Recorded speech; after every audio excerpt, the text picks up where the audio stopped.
Hello student, मैं Moinuddin. Energy conservation के हम चैप्टर 1 के लेक्चर नंबर 3 की तरफ आते हैं। इसमें देखते हैं ऊर्जा के वैकल्पिक स्रोतों की आवश्यकता क्यों पड़ी। Need for alternative source of energy.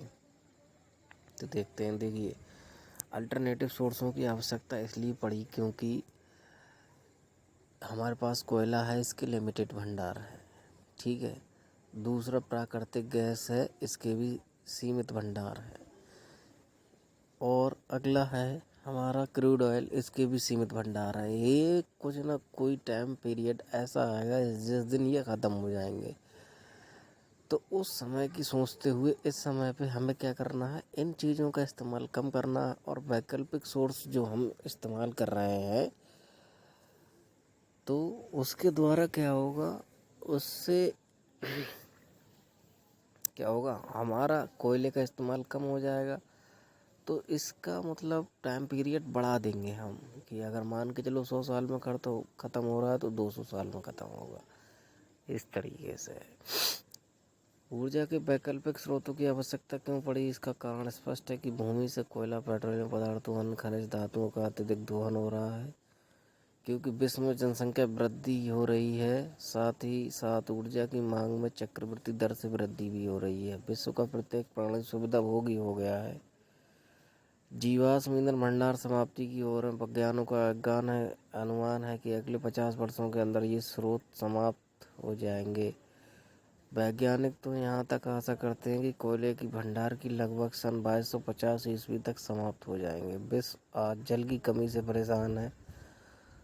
कुछ वैज्ञानिक कहते हैं कि यदि तीसरा विश्व युद्ध हुआ तो वह जल के कारण होगा। उदाहरण के लिए कर्नाटक व तमिलनाडु में जल बंटवारे की समस्या है।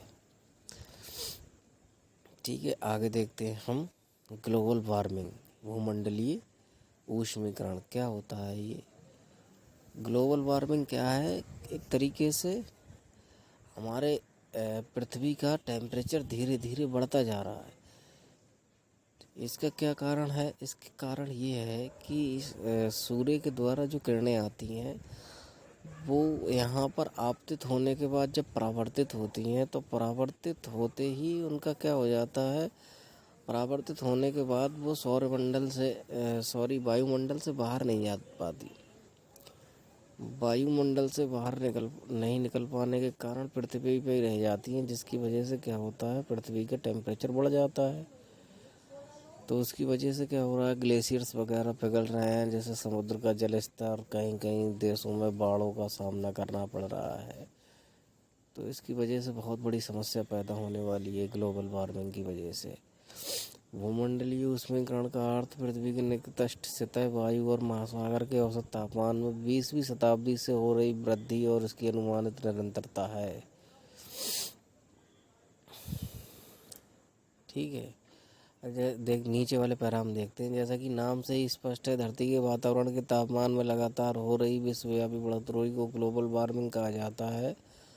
हमारी धरती सूर्य की किरणों से ऊष्मा प्राप्त करती है। ये किरणें वायुमंडल से गुजरती हैं और धरती की ओर टकराती हैं और फिर वहीं से परावर्तित होकर पुनः लौट जाती हैं। धरती का वायुमंडल कई गैसों से मिलकर बना है, जिनमें कुछ ग्रीन हाउस गैसें भी शामिल हैं। इनमें से अधिकांश धरती के ऊपर एक प्रकार के प्राकृतिक आवरण बना लेती हैं जो लौटती किरणों के एक हिस्से को रोक लेता है और इस प्रकार धरती के वातावरण को गर्म बनाए रखता है। गौरतलब है कि मनुष्य प्रणालियों, पौधों से जीवित रहने के लिए कम से कम 16 डिग्री तापमान की आवश्यकता होती है। वैज्ञानिकों का मानना है कि ग्रीन हाउस गैसों में बढ़ोतरी होने पर यह आवरण और भी सघन मोटा होता जा रहा है। ऐसे में आवरण सूर्य की अधिक किरणों को रोकने लगता है और फिर ये ग्लोबल वार्मिंग के दुष्प्रभाव शुरू हो जाते हैं। ग्लोबल वार्मिंग के दुष्प्रभाव देखते हैं। पहला, पर्यावरण के तापमान में वृद्धि हो रही है, सही है। इसके साथ साथ हवा के संचरण में बदलाव आ गया है। नई नई बीमारियां पैदा हो रही हैं। विभिन्न प्रकार के त्वचा एवं एलर्जी संबंधी रोग बढ़ रहे हैं, ये सत्य है।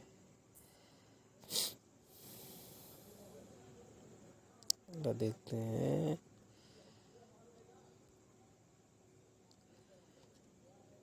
कार्बन मोनोऑक्साइड की अधिकता से सांस लेने में परेशानी के साथ साथ असाध्य रोगों की संख्या बढ़ रही है। पृथ्वी का तापमान बढ़ने से ग्लेशियर्स के पिघलने की दर प्रति वर्ष बढ़ रही है, जिससे बहुत से देशों में बाढ़ का गंभीर खतरा पैदा हो गया। अमेरिका के भूवैज्ञानिक सर्वेक्षण दल की रिपोर्ट के अनुसार मोंटाना ग्लेशियर नेशनल पार्क में 50 ग्लेशियर्स में से अब इनकी संख्या मात्र 25 रह गई है। बारिश चक्र में बदलाव के कारण गर्मी, बारिश और ठंड के मौसम की अवधि में भी बदलाव आ गया है। आग लगने, तूफान तथा बाढ़ आने का खतरा एवं चक्रवात की आवृत्ति बढ़ रही है। पर्यावरण में विषाक्त गैसें उत्पन्न हो रही, पशु पक्षियों प्रजातियों का लुप्त होने का खतरा बढ़ रहा है। ओजोन परत में कमी आ रही है, नदियाँ सूख रही हैं, भूजल स्तर बहुत नीचे जा रहा है। तो देखते हैं ग्रीन हाउस इफेक्ट क्या होता है। ग्रीन हाउस इफेक्ट ये होता है जब हमारा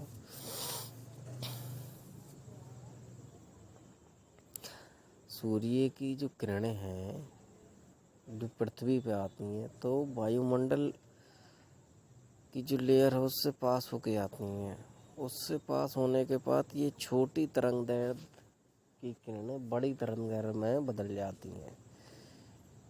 जब उस मीडियम को पार करने के बाद इनकी जब तरंगदैर्घ्य बढ़ जाती है तो क्या हो जाता है, ये वहाँ से दोबारा परावर्तित होने के बाद वापस नहीं निकल पाती। तो क्या होता है, ये वहीं रुक जाती हैं और उसका टेम्परेचर बढ़ा देती हैं। पृथ्वी के वातावरण का टेम्परेचर बढ़ जाता है। इसी की वजह से क्या हो रहा है, ये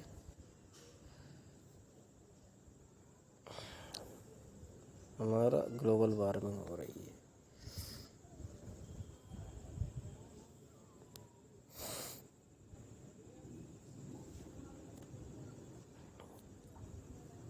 वायुमंडल में ग्रीन हाउस गैसों का निर्माण प्राकृतिक रूप से होता है, परंतु मुख्यतः वनों की कटाई तथा जीवाश्म ईंधन में दहन जैसी मानव गतिविधियों द्वारा इनकी उपस्थिति में वृद्धि हो जाती है। अब देखिए डिप्लीशन ऑफ ओजोन लेयर।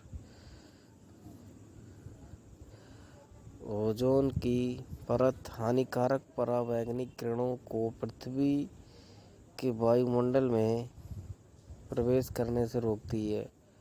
वर्षों से ओजोन परत के क्षय होने के कारण ओजोन परत में कई छेद हो गए। इसी के माध्यम से अब हानिकारक विकिरण वातावरण में प्रवेश करने लगता है। ओजोन परत क्षय के कारण कैंसर जैसी बीमारियों के नकारात्मक प्रभाव बढ़ जाते हैं। जैसा कि चित्र में दिखाया गया, तरंगदैर्घ्य किरणें पौधों और जीव जंतुओं को नुकसान पहुंचाने के अलावा मनुष्य के त्वचा कैंसर, सनबर्न और मोतियाबिंद आदि बीमारियां पैदा करती हैं। ओजोन प्रक्रिया में कई प्रक्रियाएं शामिल हैं, लेकिन कुछ प्रक्रियाएं निम्न हैं। क्लोरीन प्लस ओजोन बराबर क्लोरस ऑक्साइड। ठीक है, ये धीरे धीरे क्या करती है, ओजोन का क्षय करने लगती है। ये क्लोरोफ्लोरो जो कार्बन है ये ओजोन का क्षय करने लगते हैं। देखते हैं एसिड रेन। अम्ल वर्षा का वास्तविक अर्थ उस वर्षा हिमोला और कोहरा से है जिसमें कार्बन डाइऑक्साइड, CO2 यानी अतिरिक्त सल्फर डाइऑक्साइड तथा नाइट्रस ऑक्साइड घुले हों, जिन्हें तनु सल्फ्यूरिक अम्ल तथा नाइट्रिक अम्ल बनते हैं। किंतु व्यापक दृष्टि से पौधों तथा इमारतों द्वारा SO2 तथा नाइट्रस ऑक्साइड का अवशोषण भी इसमें सम्मिलित कर दिया जाता है। इस तरह पर अम्ल वर्षा में योगदान करने वाले प्रदूषक सल्फर डाइऑक्साइड तथा नाइट्रस ऑक्साइड मुख्य है।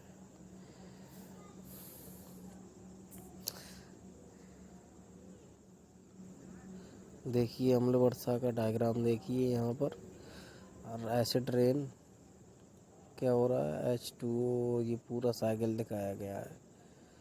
Trees killed by acid rain क्या हो रहा है, ये फैक्ट्रियों से और इमारतों से क्या हो रहा है, सल्फर डाइऑक्साइड और नाइट्रस ऑक्साइड वाटर के साथ मिलकर बादल के रूप में पहुंच जाते हैं। जब वहाँ इनकी वाटर के साथ क्रिया होती है तो ये क्या हो जाते हैं, डाइल्यूटेड एसिड बना लेते हैं। कौन कौन? सल्फ्यूरिक एसिड और HNO3।